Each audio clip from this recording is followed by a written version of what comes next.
unlocking the minds, the moments, and the magic behind every great book on Edo Bookshelf, which is a program designed to showcase the importance and productivity.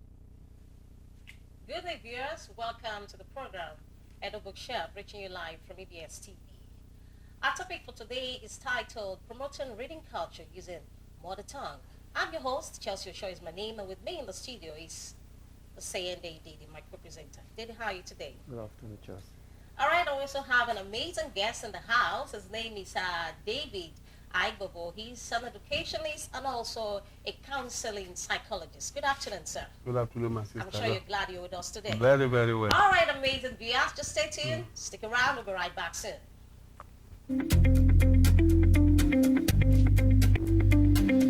Reading is not just a hobby, it's a superpower. And today we're unlocking the minds, the moments, and the magic behind every great book on Edo Bookshelf, which is a program designed to showcase the importance and productivity of reading culture at all levels. Because when we read, we don't just absorb facts, we build empathy, strengthen focus, and expand our mental maps. Reading connected to the world we have never seen and to part of ourselves we have never met.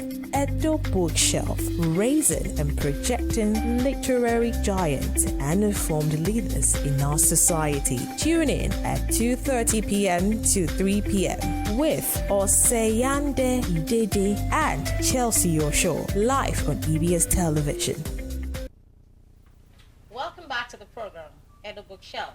In case you just tuned in, our topic we discussed today is titled Promoting Reading Culture Using Mother Tongue. Well, promoting reading culture using mother tongue is an educational and cultural strategy that is meant to just only to develop the literary skills, foundational literary skills in the life of a child, using the child's native language now to develop a foundational literary skills before transiting into a second language. Just imagine a situation whereby a parent keeps speaking his native language to that child alongside English if it's an Anglophone country. So such a child can easily get accustomed with both English language and also the native language. But in a situation whereby the parent is only just speaking English all through, he doesn't add one or two native dialects to the child so that that child can know that, oh yes, you have a background, you have somewhere you're coming from. Such a child may not be able, to have that foundational literary skill using mother tongue. I don't know if my co-presenter agrees with me on that. David. Of course I do. And I also think that the issue with mother tongue also is the availability of text. If we have a language that we only know verbally, and then there is no written document or no books on that language, how do you read the language? But that's why we have our guest in the house today.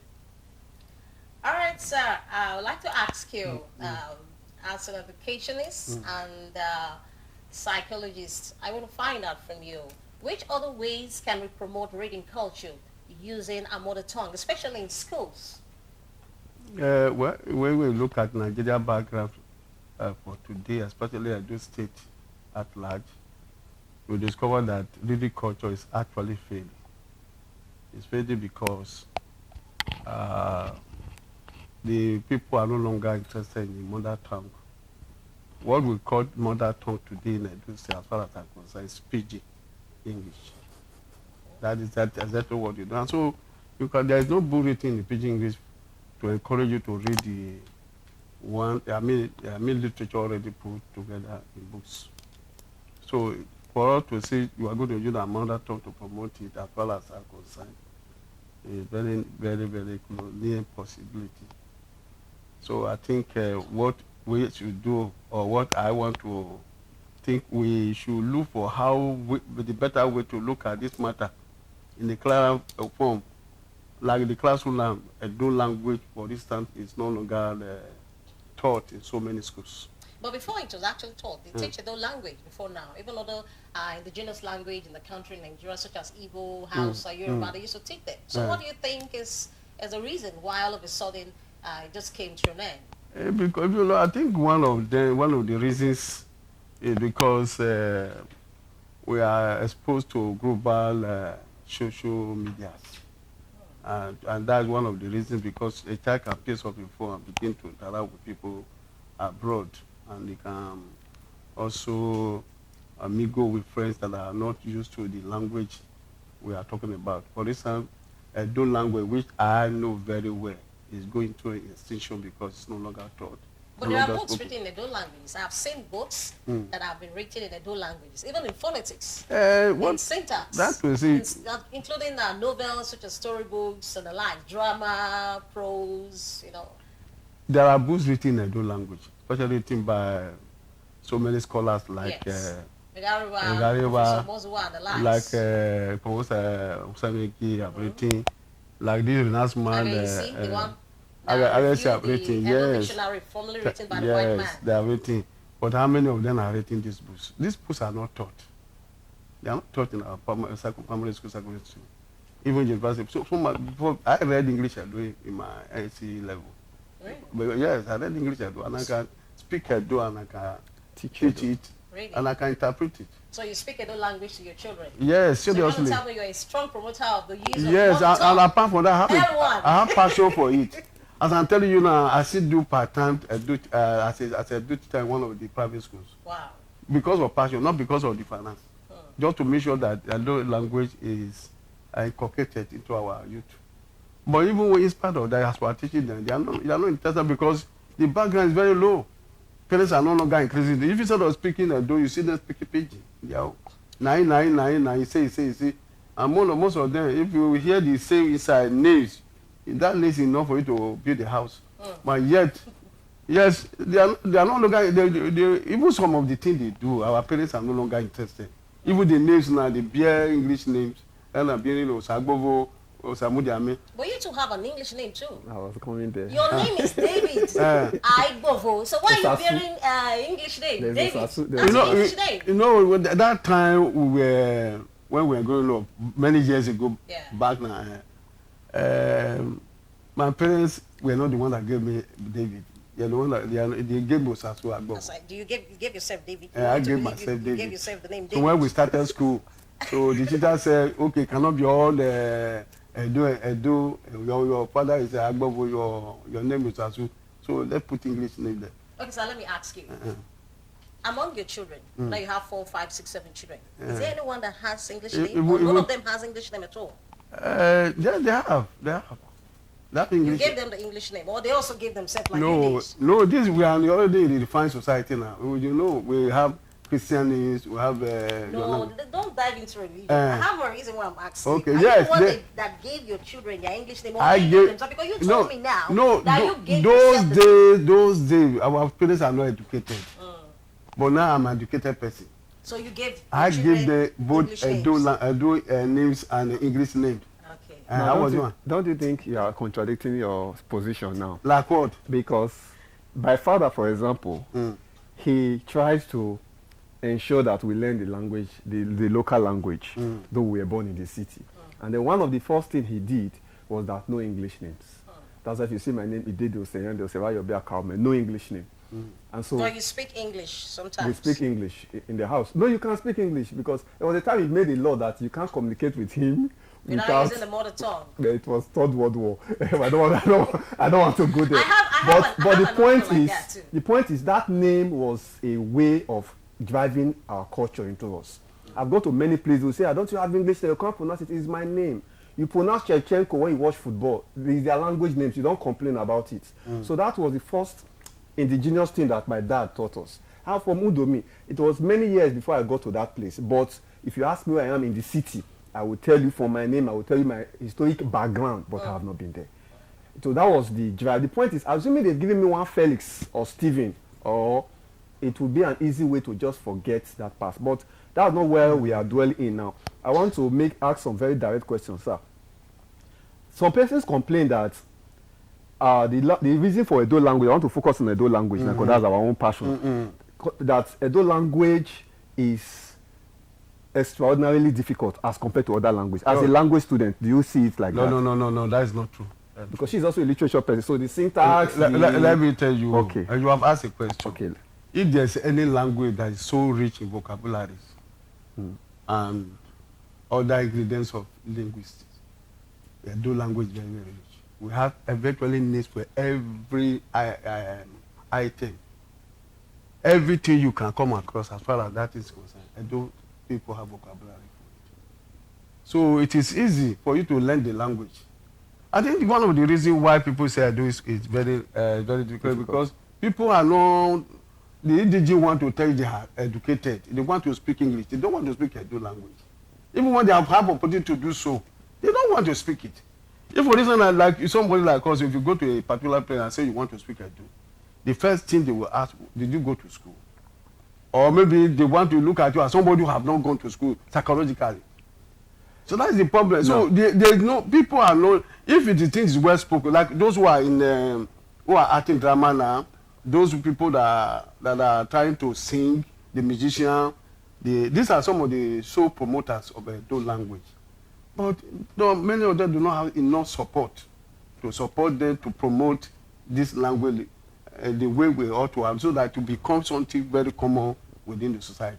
Now, how do you think we can correct this cultural norm? Like, for example, I want to put you in the box now. You said something that we are now in the education, in the civilized age.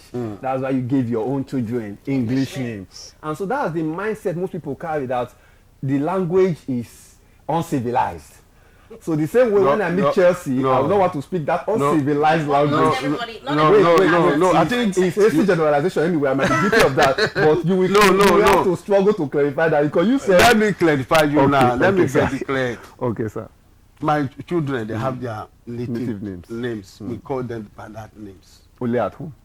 Not only at home, anywhere. What's their first name? Their first name is the English name. No, not their language. Names. They are the first name.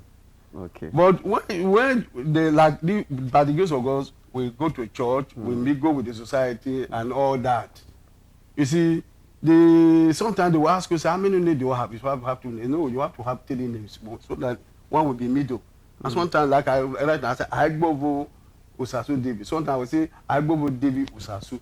So that David there is just to a kind of telling you, this is exactly what it goes. It doesn't have nothing to do with the speaking of the language. It has nothing to do with that at all. Whether Abia David, Abia Usasu, Abia Agbovo, that don't do not make people want to call you, which name do you tell them that this is the name I prefer? Call me this. I prefer my Edo language. I prefer Usasu for, I prefer it to David. Okay, now, because of our time now, can you give us just 3 things you think we should do as a government, as a people, and as Thank you very much. I think that is where we should go. That's where we should go. You see, when we are talking about effecting a change in a particular issue that is prevailing in the society, people have to be involved. There are these people that are, like those of us who read Edo and English.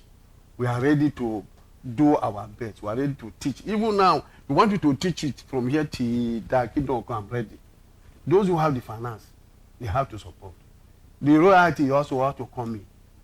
Those who have money have to make sacrifice. There are some books I've written. In fact, as I'm telling you, I have so many publications in Edo language. But we don't have enough money to publish. Even when you publish it, who will buy it? Nobody will buy it. Who will read it? Nobody will read it.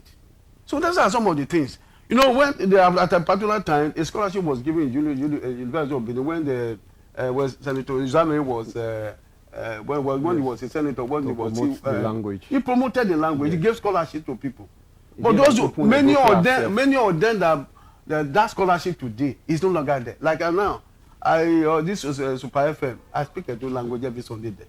I go there every Sunday to speak Edo. All in attempt to promote. Voice of Benin also go there. But Alan, the governor is trying to bring back the language as part of our curriculum. Thank you very much. In fact, that's the button we are pressing now. Some of our people have gone to palace they talk to the power that be, so as to put pressure on the government or the governor. The governor is doing his best. I think one of the delays now is that they are waiting till maybe the first term in the other term. When they're starting a new session. Okay, can you give us some of the things we stand to suffer if our language go into extinction? I'm telling you a lot of things. Many people will be lost. Many culture will be lost. So many traditions, a lot of things will go wrong. People will not be able to identify where they are coming from. People will not be able to know who they are, their identity. Our originality. Their identity and originality. They will not be able to know all this. That's true. And that reminds me of my brother in the U.S. He just had a baby.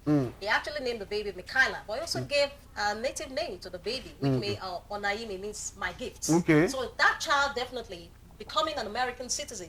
Someday, she will know that, yes, this is my roots. This is where I'm coming from. Okay. So what's Thank your you. advice to Gen Z parents that They- can't speak the language? Let me just tell them that it's a pride on their part to tell them that they cannot speak their language. Pride. There's a song we used to play in Super FM. You see, Ekumuren no where to let go as they do. Ekumuren no where to let go as they do. Well, you know, where good morning, sir. Good morning. Those are not our culture. Lamogun Baba, Lagesa, Labeze, Lagesa, the Laogele. These are some of the way we are taught to teach, to greet our parents. Like my mother uses license. Yes, you don't come to your people and begin to speak good morning, good morning. It does not show that you are educated. It's a part of illiteracy. For you to illiteracy, I mean, for you to the originality. originality, you are part of your to be education. able to promote your culture. Thank you very much, my brother. Your- Because if you promote your culture, promote your language, promote your tradition, that's the way you can come up boldly to say, I'm educated. So can you use your language now to appeal to the governor, appeal to the palace in the local Òwe ṣe language? tẹ̀mẹ̀ ya wà zọ́ pàtàkì òwe tó pàtàkì wà á fẹ́ fẹ́ wà bẹ́tà bọ́tà wà bẹ́ẹ̀ nà kẹ́kà yìí. Ìyóò ní lu ẹ̀rẹ̀ náà yà kú ìwé tó pàtàkì gan-an. Ìyá ẹ̀rẹ̀ náà yà zẹ́ tó ẹ̀. Ẹ̀dọ̀nù zọmọ. Ẹ̀dọ̀ náà wẹ̀ ire. Ẹ̀dọ̀ náà wọ̀ ọjà sẹ́ wẹ̀ bò. Wà á fẹ́ wà hìyà ò dẹ́kọ̀ dẹ̀. Lọ́sùn yà zẹ́ tó náà wọ̀ wá. Náà zẹ́ wò dẹ́. Náà zẹ́ wẹ̀ bò. Ètí máa yà sẹ́ nọ̀mẹ́rẹ́ òde bò òde Germany òde UK. Èso zẹ̀ wíyà ọ̀dọ́ ni. Wọ́n náà mi mànìrẹ́ dọ́nà mànìrẹ́ màmàdọ́ wá zẹ́ orí ìpọ̀tọ̀ zẹ́ wọ́pọ̀ ibọ̀rẹ́ nana wàlà ọ́ wàfi bọ̀ wẹ̀rẹ́ náà sún àzẹ́dọ̀ náà rẹ̀ umarẹ̀rọ̀ aláwọ̀dá ọ̀rọ̀ èdè àyè ta sẹ́. Obaya Tope. Iṣẹ́. All right, my amazing viewers, I know you're enjoying the show today. It's quite exciting because, like I told you, today's topic of discuss is promoting reading culture using our mother tongue. How effective are you good in using your mother tongue? My co-presenter, I want him to give us his parting words before we draw the curtains close. Ẹ̀dọ̀nù zọmọ. Bakoyo. Thank you very much. See you next week. All right, my amazing viewers, I know you had a nice time with us on the show. You're there, you've been watching this program. I want to tell you, make sure you have that love for your mother tongue. Even though you can't speak it effectively like I do, make sure you have a name in your dialect. Like me, my daddy gave me Ozavizi, and I'm proud of the name. Most times when I'm with my friends from my native home, and I just talk, and they will tell me, oh, don't greet me good morning. Tell me Nyene. Tell me Yarodu. Tell me Yarova. All right, my amazing viewers. I'll see you again in 7 days' time. God's willing. Keep tuning in to EBS TV. We love you. We'll not This call is you Edo Chelsea Bookshelf. Thank you for tuning in today. You are no more Chelsea. Reading is not just a hobby, it's a superpower. And today we are unlocking the minds, the moments, and the magic behind every great book on Edo Bookshelf, which is a program designed to showcase the importance and productivity of reading culture at all levels. Because when we read, we don't just absorb facts, we build empathy, strengthen focus, and expand our mental maps. Reading connected to the world we have never seen and to part of ourselves we have never met.